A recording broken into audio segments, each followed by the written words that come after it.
From the center of the universe, Toronto, Ontario, Canada, this is the SDM Show with your host, Rob Cairns. The SDM Show focuses on business, life, productivity, digital marketing, WordPress, and more. Sit back, relax, grab your favorite drink, and enjoy the show. Here is Rob. Hey everybody, I'm Rob Cairns. I'm the founder, CEO, and Chief Digital Strategist at Stunning Digital Marketing. In this podcast, I have Neil Twa with me, and we're going to talk all about Amazon FBA and do you build your business or do you set it up to be acquired? Sit back, relax, and enjoy the show. The SDM Show is brought to you by Stunning Digital Marketing, the digital marketing concierge that helps you put all your marketing pieces together. We are your marketing experts. We are also your WordPress security experts and know how to lock down a website and protect yourself from bad actors. So contact us at Stunning Digital Marketing today. Hey everybody, Rob Cairns here. And today I'm here with my guest, Neil Twa from Voltage. How are you today, Neil? I'm wonderful, sir. As I say, too blessed to be stressed. And I wouldn't complain about it anyways because nobody'd listen to me. So we'll go on with the good stuff. I hear you. So I thought we talked today. You and I talked a couple of weeks ago. And we talked a little bit about businesses, business acquisition, setting your business up for being sold. And one of your big things you did was you co-wrote with your colleague Neil Larson a book called Almost Automated Income with FBA, which is a really good read. We can dive into that a little bit. But how'd you get involved in businesses and helping people? Well, it's been quite a journey. I've got over 25 years of business experience through different mechanisms. The first was a hard knocks life, work study at college to make it happen until I realized college wasn't for me. And then it was getting in the corporate world for a while and trying that out to a certain degree and realizing, well, that wasn't for me either. And then starting my business about 17 years ago, or a series of businesses, let's say. Nobody ever, I know, starts one business and stays exactly in that same component of business for the rest of their life. They usually pivot around things to some degree. So I just literally trial and error, school of hard knocks. I tried different things. I've played around on the internet. I've played around with building businesses and buying businesses and growing different types of businesses. And ultimately, I found my heart and soul in the world of physical product-based businesses because they combine both my understanding of the digital world. I'm a Gen Xer. We live through the oncoming internet, and then the physical component of the world, which has always been that tangible asset of product and control that gives you kind of a full facet of business, and it borrows a lot from real estate, in that way, because real estate a physical asset, but we have physical assets and inventory, but I get a digital frontier to play with them on. So I love that aspect of being able to go out and reach millions of people, not just a few hundred people. For a certain product inventory, and I can scale and grow. So with that, there's so much upside potential, and it's just growing, it seems, every day, every week. And with AI and so many new things coming on, it's just a fascinating business model that I fell in love with about 12 to 13 years ago or so. And I can do it for another 12 years easy because we're just getting started as far as I'm concerned. That's a good thing. This model of selling digital products online just kind of exploded when COVID hit. Did that, or do you think, like I do, it was already headed there and COVID just made it hit faster? What's your take? Well, every business has a growth component. Every business has new adopters, early adopters. Then they go through a series of maturity and mass marketing of the kind of a bell curve scenario. And out of mass marketing, you see your stabilizers, you see your differentiators, you see the growth stabilize into which companies or business or brands are kind of controlling the majority of that particular model. Not very often do we see that occur in such dramatic sense since the internet. The internet transformed an entire group and industry of people, communications and technology that allowed and paved the way for me to do what I do today, selling products across the internet. So with the COVID, it basically just mass marketed or mass produced the realization that so much could be bought across your desk, and many people are still tied in retail in much of their purchasing and decision making. But with COVID, what it did was it actually moved us off the desktops and onto mobile. Most people don't realize that during that period, the amount of mobile transactions on phone now overtook desktop. So if you look at major transforming moments in the business of any industry or situation or new concern or going concern that's reaching maybe a mass marketing opportunity. The consumption of physical products hit a mass marketing during 2020, especially in the first quarter, due to the need to buy product and not be able to go get it and buy it on an online format, and the accessibility of mobile phones and so many people now adopting mobile technology, which moved them off of certain barriers. Like I got to go find a computer, sit down, open my laptop, do these barriers. Now I just pull up my phone, I hit boop, and it's on its way in no time flat. And the adoption changed certain demographics as well. Yep. Since the younger generation, what we call the Gen Z or younger generation, they did so much on mobile since they've been born, right? I mean, it's hard to imagine that, people born in 2020 are now 25, but yes, they are. And so when you look at that, entire life in which they would have been in the mobiles space playing with mobile and industry, and then you look at the mid-range Gen Zers who were kind of been a part of growing up with the whole thing and adopted it overall, and then you have a resistant generation above who was like, well, we're not going to buy anything online if we don't have to because we're used to retail. We want to go places, we talk to people. And they were the largest adoption curve that actually occurred. And when that happened, they started buying, like my parents started buying stuff online who during the COVID were not. And that created part of that mass movement of money into the market because money was setting back from the market that now moved online. Yeah, and we saw 10 years of growth in the first quarter of 2020.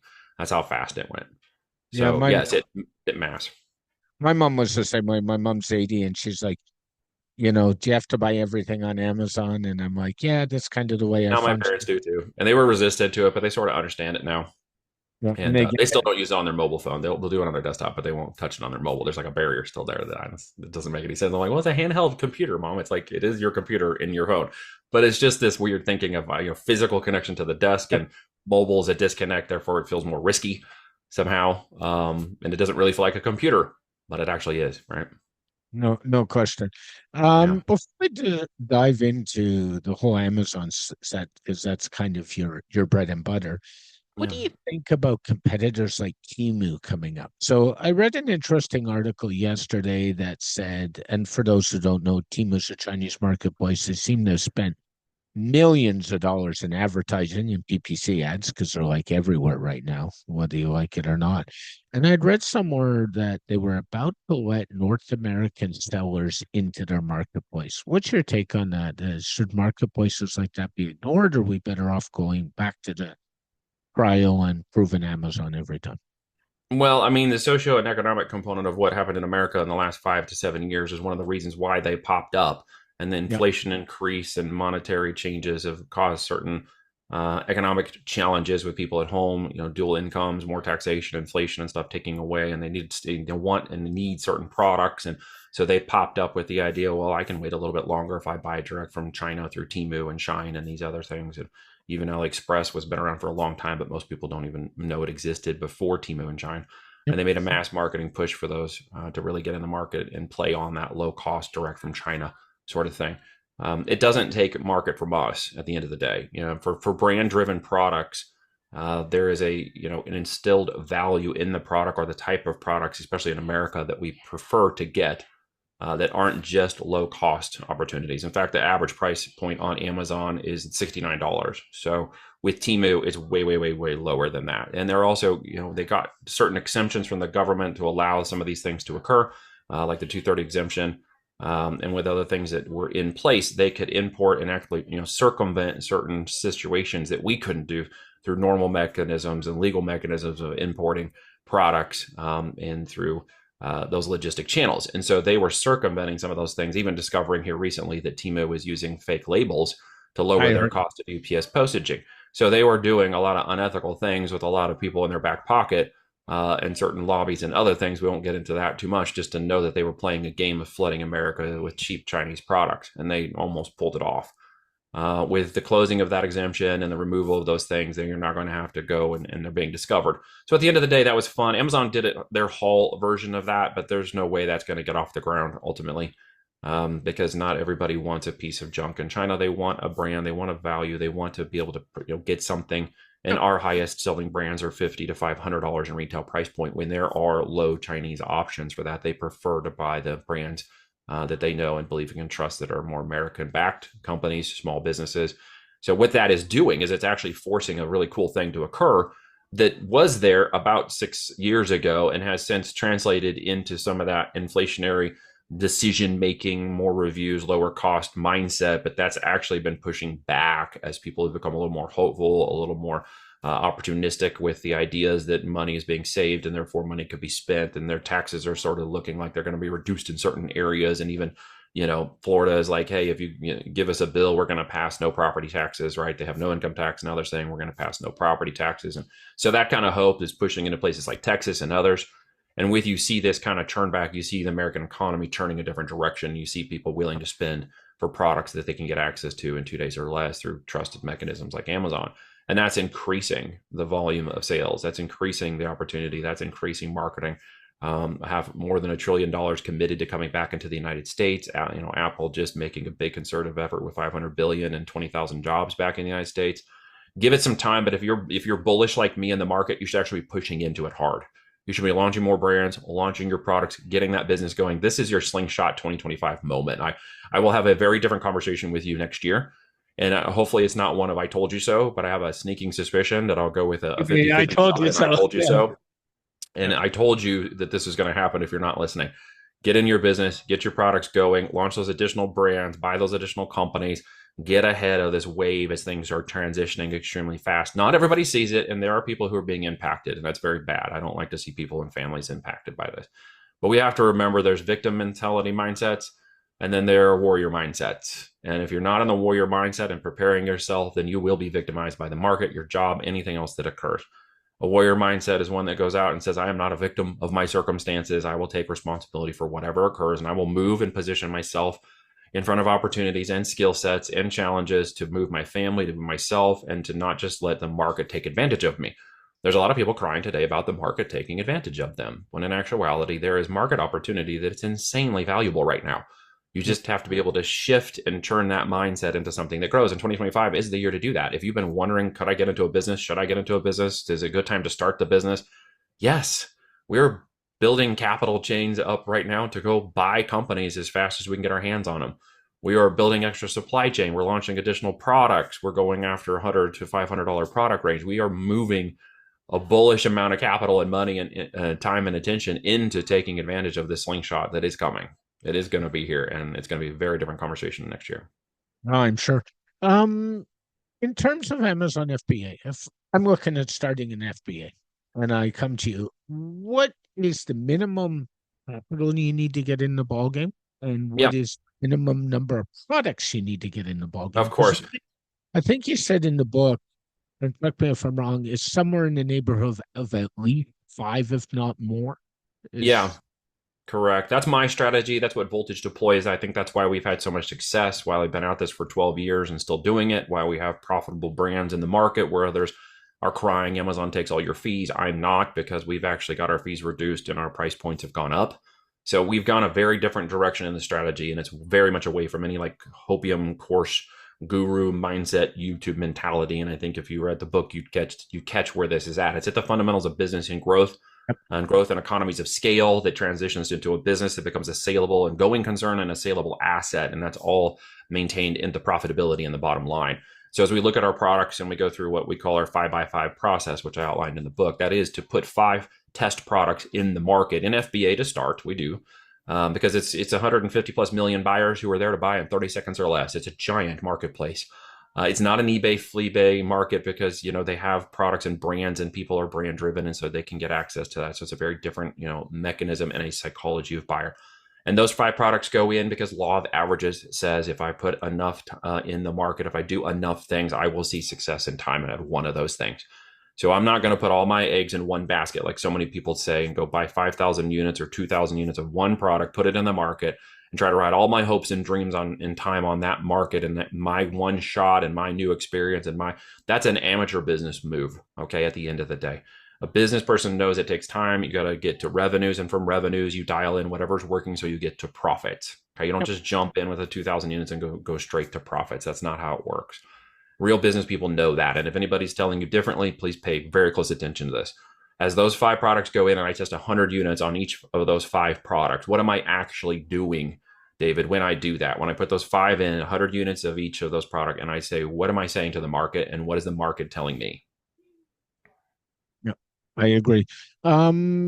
And what are we talking in capital? I guess it depends on Yep. the product. So, well, in that methodology is very different than you're going to hear other people, right? Because a law of averages will tell me that 1 to 2 of those products will take off, and those are the ones I'm going to capitalize. And then the business is going to tell me based on cash flow, amount of volume of sales, profitability, predictions of that test unit, as I can predict forward 12 months, up to a 40-foot container, up to a profit projection based on actual numbers and data that have been returned to me. I can say, great, if I put 1,000 units or 2,000 units into that next product where that data set just said, this is the one to go, I know I'm not only going into revenues, but I know where my profit will be in 90 days after that. Yep. So as those 1,000 units go in, I'm now able to predict up to 90 days the amount of profitability, the sale through rate, the increased revenue to ratio reward. I'm going to see where the profits fall out all the way at the bottom after marketing expense and inventory and PPC cost and et cetera. And I'm going to run the whole thing by the numbers under a 90-day cash flow plan. And from there, I'll be able to determine the speed and velocity of the product and how much profitability I'm going to dial in on my marketing. And after that, the next 90 days will tell me how much 1,000 units I can turn over in a 90-day period, a 60-day period, or even a 30-day period based on growth and volume. So I'm measuring it every 30, 60, 90 days, 30, 60, 90 days, quarter by quarter, and I'm pushing for a 12-month run rate. That's what real business people do. At that point, I'm going to deploy more capital inventory into the market because it is an inventory business-based market. So I may put another 1,000 or another 1,000 units in, okay, because that's what it requires. And then I'm going to add on more PPC and marketing as I dial that in too, till I'm spending 100 a day, 1,000 a day, 2,000 a day, whatever it takes to push that out. So the answer is, how long is a piece of string? Okay, I won't, for people who work with me, you cannot launch with less than 25K. Why? Because we're going to go into the market, dominate the market. We're going to follow a methodology and a process for taking on the market. We're not going to play the side hustle or hobby business game. A side hustle or hobby business game already says, well, I can't spend more than 5K to launch this business, and therefore it has to make this kind of money for me. Wrong. You've already limited and created scarcity and limiting beliefs around the entire business and your opportunity. Well, I don't have time to do it. I have to do it in a few hours after the week, and I only, I'm looking to make a $2,000-3,000 a month. Great. This is not the business model for you. Don't fall for it. Okay. Go do affiliate marketing, go on TikTok shop and do viral affiliate videos, do something else, but do not do a physical inventory-based business model. Yep. You'll fail. Okay. If you're looking to say, okay, 25 is the minimum I'm willing to spend to get my products in the market and test it, then you're going to realize if I have 50 to 100K behind that in the next 12 months, I'm actually going to make this into a going concern. I'm going to find the products. I'm going to double down on the working products. Then I'm going to triple down on the products. I'm going to hedgehog, like Good to Great says, and I'm going to put another 2,000 and another 2,000, and I'm going to go just vertically or horizontally 2 millimeters over and find the next variation, next size, next shape, next color of the same product base that I'm already working under, that's already had successful products. I'm going to launch more of those, and literally my entire pipeline is going to pull out in front of me. It's like the iWatch and the iMac and the iPad and the iPro, and your wife gets the iMac and your kids get the iPro, and pretty soon you're 20 Apple devices deep at the bottom of your Apple brand. We borrow the same methodology. Once we go deep into those first couple product verticals, we just expand it out across the bottom, and your whole pipeline ramps up for like 36 months. You've got it all sitting right in front of you. So then the answer becomes, how much do you want to make in this business? Because it will tell you, and then you just need to deploy the capital. And there is the biggest risk in this model that most of the coaches and gurus and crappy salespeople on the courses side and programs are not going to tell you. You buy in for the 5, you might put 5 in the inventory, but it's going to cost you 50 to 100K to actually make that into a 7-figure business. And they won't tell you that, but I will, because I have no interest. I'm going to blow the doors off them, right? The truth is, it's all about the product data set. It is not about the product. Okay, hear me when I say this. I sell listings to an AI engine. It sells products to the customers. That's correct. Okay. I provide the product for the engine to fulfill the contractual agreement of the monetary exchange of that product of good or service. That's what I do. And I'm going to make a great product because I don't want it to fail. I don't want a refund. I don't want something to break in 5 minutes. So I'm going to create a great product. That is an assumption. But I also don't need to invent a product. So I'm not worried about it. That's really the second concern. I'm going to innovate an existing product. I'm not going to invent anything. So that's not really where my focus is at. My focus is at, can I sell it? Because sales fixes everything. Can I prove the data is where I need it to be? And if the data is where I need it to be, then the engines, the AI engines of Amazon and Facebook and TikTok and Shopify, paid traffic from Google and everything, are going to reciprocate more of the same kind of customer base. Then I just need the product to make the transaction work. And I need more product when the time comes. And the more product I feed the mass engine, the faster it goes. Yeah. So true. Couple things you said that really stick out. Marketing budget, PPC, and then you talk a little bit about a hobby slash lifestyle business or Well, what's whatever the we difference? can call it. Yeah, Yeah, side hustle hobby businesses, side right? hustle. The So mentality, right, versus a true business building mentality. yeah, and that mentality isn't going to get you anywhere. I've had people come to me and say, "I want to do this," and I said, "Are you prepared to market?" And they're saying, "Well, no." And then I'm like, "No, thank you," because that's a side hustle. No, I'm it's a not. job. At the end of the day, you're working another job, and if you understand that, and that's okay, and you need for $2,000-3,000 a month, here's your plan. I'll give it to you flat out. Okay, go to Facebook Marketplace, click down on the free section where they're giving things away for free. Okay, Okay. look at all the people who are giving away pianos for free. Yep. Okay, go in there, get a couple guys, grab yourself and a buddy, go get a free piano, turn around and list it for $1,000 and There sell you it. go. There's your $0 to $100,000. There are free pianos up to yin yang in your local areas. You can make $2,000-3,000 or more a month extra side hustle just flipping free pianos on Facebook Marketplace. There's your 0 to 100K. You can do that on Yeah. all kinds of products. What you can't do is build a brand. What you No can't do question. is build automation. What you can't do is build scalability and growth. Yeah. But if that's No. what you need, then go do that. That by all means. I needed that at once upon a time. I went bankrupt. I had troubles. I had a zero out period in my life where I had to fight against the wall and I needed income. And I had 4 children and a wife pregnant with her fourth child, and I needed to make this work. So I side hustled and flipped some product, but Yeah. it never was the ultimate culmination of where I was going. It was the stepping stone to get to the branded private label products that I knew I always needed to get into if I was going to build a real concern, a real business. Yeah. And the other thing you talked about, going back to the other thing, was marketing budget and PPC. And we, Absolutely. Yeah, yeah, pay per click. and that's pay per click. And I still believe strongly that pay per click is really important in any marketing plan. A lot of people say, "Oh, I don't want to spend the No, money." organic is sexy. It really sounds Yeah, sexy. yeah. It's a lot of That's time and effort to get organic. that's 10 years ago strategy, in my opinion. Like Well, I it is in think, the SEO world, in my world, and people who are SEO people are going to hate on me when I say this, but it takes a long time to get a blog and an SEO going concern on Google. For a physical product on TikTok, it does not. For a yeah, physical product on TikTok, you get 10, 100 videos in there, and one of them pops off, and you can make 100 grand on one video. So with that, the thing is, it has a life cycle that only goes to a certain degree, and you have to keep churning it over. You have to keep that engine going. It has a finite amount of time, and then it's going to spread out. Amazon, I liked Amazon when I found it a long time ago because I was looking for a combination with my PPC experience. I was looking for organic traffic too and other ways to do that. And I looked at SEO and building websites and the other ways to gain organic. And what I realized very quickly, having a background in PPC, is I can scale PPC extremely fast compared to organic. of course. And it takes a whole different skill set to do that. It took me quite a long time to learn that. And not everybody really understands what good media buying actually is. But when I found Amazon, what I discovered was an organic system that also, once upon a time before anybody knew this, could be manipulated or let's say tuned to PPC, all right, in Amazon's PPC system.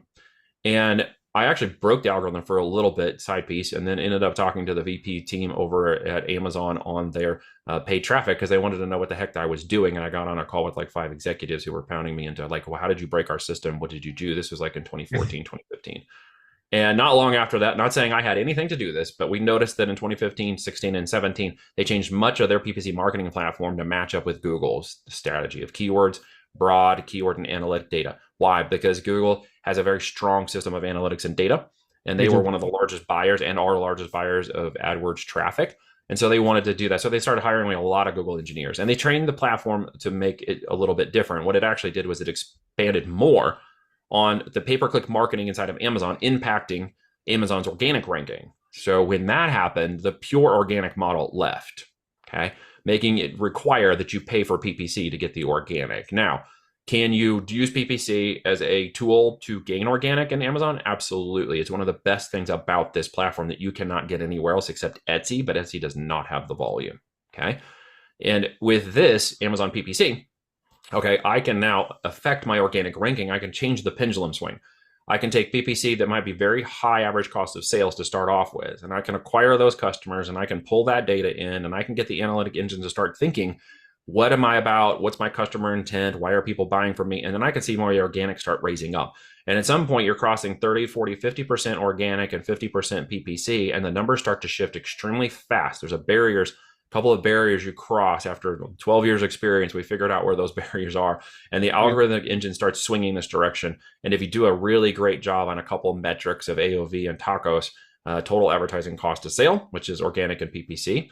Then you watch this thing go up to 60, 70, 80% organic and 20 to 30% PPC on cruise control. So in other words, you get that dialed in. So you're seeing everywhere on the platform with PPC, but ultimately you're making most of your sales off organic. And once I train people to understand how to do that in the economic engine, it can completely imbalance the system, where I hear people come in and like, oh man, I got all this PPC and my ad cost is so high and I don't have a lot of this organic and it just doesn't work. And when I show them the system and mechanism and it churns, you can go see how that works, like with David LeBlanc on one of my podcasts on YouTube, how he churned, and we churned his entire system into an organic machine where 80% of his sales are now 500,000 a month.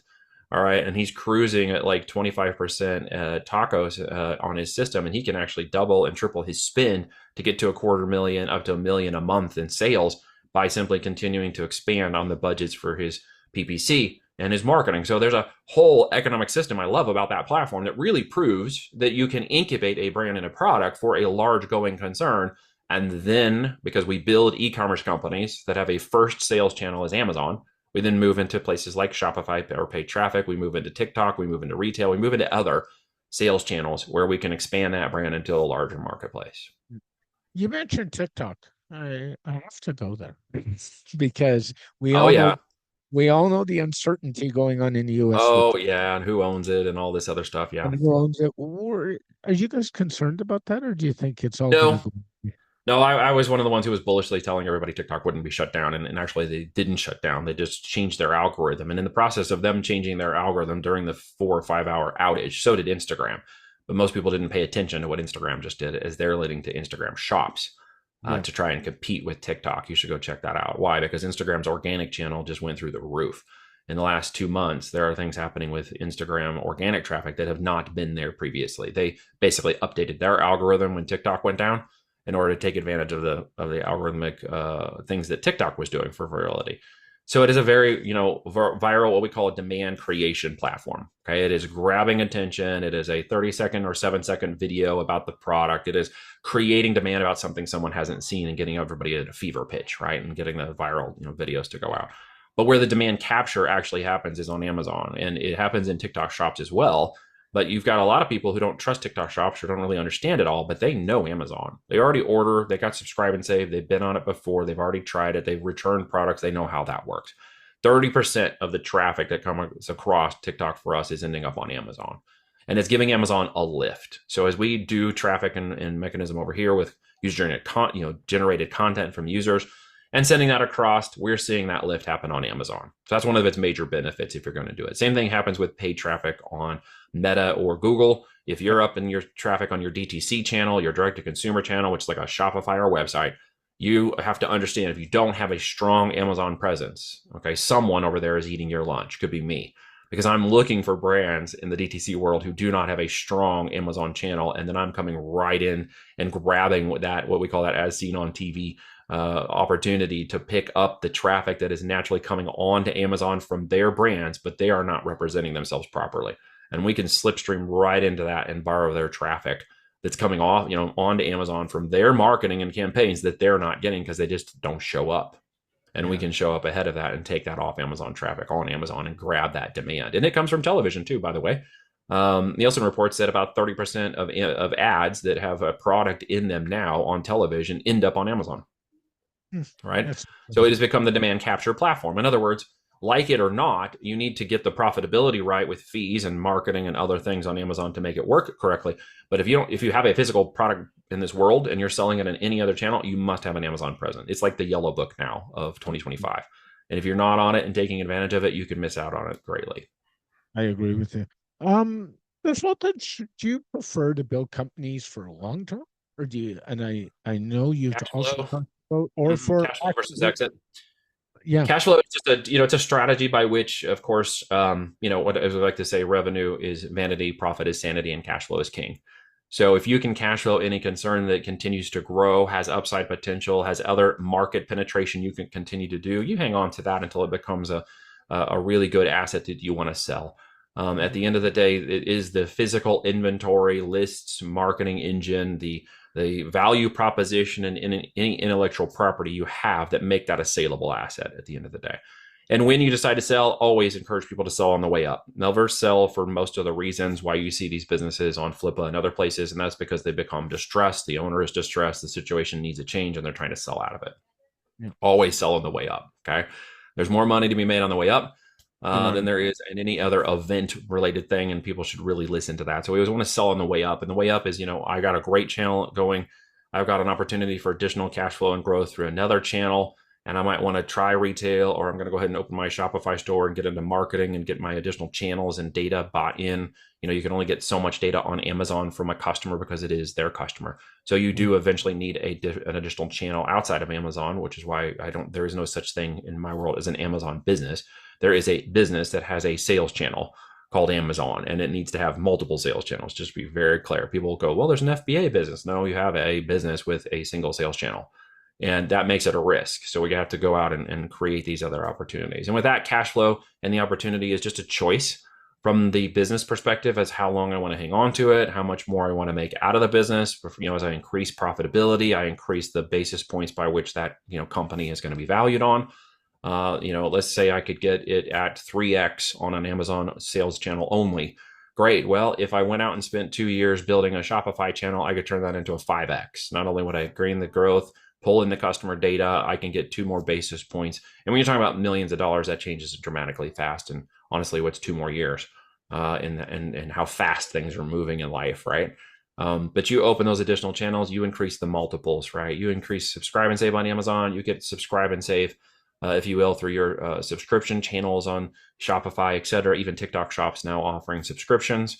You get that monthly recurring revenue. And I've seen some businesses, shooting for 8 to 15x. When you open those. So, there's an opportunity to sell a business and gain that capital back now, which if we look at supply and demand and elasticity of value of money and inflation being transitory, and hopefully it goes away, but it's still there for now. We look at the value of $1 today much differently than we should consider a value of $1 tomorrow, right? It is always in a deflationary standard or inflationary standard by some mechanism. And because of that, we hope it changes, but because of that, money is going to be worth more today than it is tomorrow. And it's always going to be that way until those things change. So if I can get money back now, and I can basically take a trip 2 years or 3 years into the future and grab all that money back today, that's the value statement of exiting the company. Why? Because I can go take that money, invest it. I can put it into another brand. I can buy more products. I can do other things to put those soldiers back to work in the marketplace and see them turn over in 2 or 3 years. Additional opportunities to do it again. And it's just a strategy of business. We call it the platinum principle, right? The idea that you could build up a going concern and exit it whenever you want, unlike a golden parachute when you're forced to exit the top of any corporate channel or any situation where you're forced to exit. So it is just a strategy that you can deploy in your mind or your business or heart. We prefer to sell them when they're running on their maximum. And sometimes you cash flow. Mostly it's an opportunity for sale. Yeah, I get that. Is there anything else you want to say if somebody's thinking about the whole FBA concept or what they should do? Here's the thing, right? I mean, at the end of the day, when I got a mentor 3-4 years into my business, I launched my first business in 2007. And in the first 3 to 4 years after living the corporate world, and these are those of you who are in the corporate world that are listening to this, right? You have such a protective situation around that corporation you don't always appreciate at every level at which you're being protected. When you're out on your own and it's suddenly your taxes are on you, your business taxes, your supply, the risks, the challenges, the business decisions, it's all on you now, right? You're the first one in, the last one to close. You work on the weekends. It is a going concern. It is all your responsibility. And when most people are thinking my responsibility ends at 5 or at Friday at 5, they aren't always prepared for what it takes to run a real business. I wasn't per se, but when I realized that I had some shortcomings and I knew that I just didn't understand every aspect of it, there was a gentleman in Oklahoma who gave me an opportunity to kind of shadow him for a while and mentor me through some of those changes. And with that, I really started to understand what the holistic aspect of a business owner actually looked like. And if I hadn't had that, I'd probably have gone back and got a job and we wouldn't be talking. So when I hired him basically to go help me and follow along, he ended up employing me in that, which is cool. So I was making money while I was learning from him, and I learned a lot. And one of the primary things was sales fixes everything. And if you're a business person who does not know how to sell, your business will fail. If you don't know how to sell the product, a widget, a service, or yourself, it will fail. And I learned really how to sell myself after that, really understand the business because I was in management consulting. And then I realized with his help that I needed to multiply, I needed a force multiplier. I had to replicate myself. And I wasn't willing to take that next risk to reward ratio. Okay. And I was not willing to take that next risk. But then I realized I had to, or this whole thing was again dependent on me. I simply made a nicer bubble in a different house where I was just doing jobs again. And I'm like, this isn't going to work. So when I did that, I ended up deploying 10 people out into my agency at that point, staffing in in management consulting, and I had 10 people running out there for me, doing and flying and doing the stuff. And then all of a sudden, the doors and brain power just opened up. But for people who are doing this, you don't always understand that. And the end result is, if you're going to find somebody to work with, find a mentor, find a coach, find somebody who's already walked that process. If you're going to be in real estate, find the best real estate coach you can hire and stick with them. Stick with them until your own tenacity and perseverance helps you dial in how to run the business the way you run the business. Use their information and technology and services and whatever else they got to help you figure that out. If you're going to do it in any other vertical of products or sales or wholesale or e-commerce or whatever, find and stick with that knowledge until you understand it, you can speak it, and then you can execute it the way you understand. If you're not willing to do that, you probably shouldn't try business at all. If you're willing to do that, find those people and get into it, because it is tenacity and perseverance. It's energy, attention, and money to require anybody to really learn the skills to spend enough time in the business until they find their success. Okay. We ended up selling our home and we ended up moving out to a different location. We gave ourselves time to figure it out. My wife was on board with that, which was super cool. And because of that, we now homeschool. We have homeschooled our girls since they were little.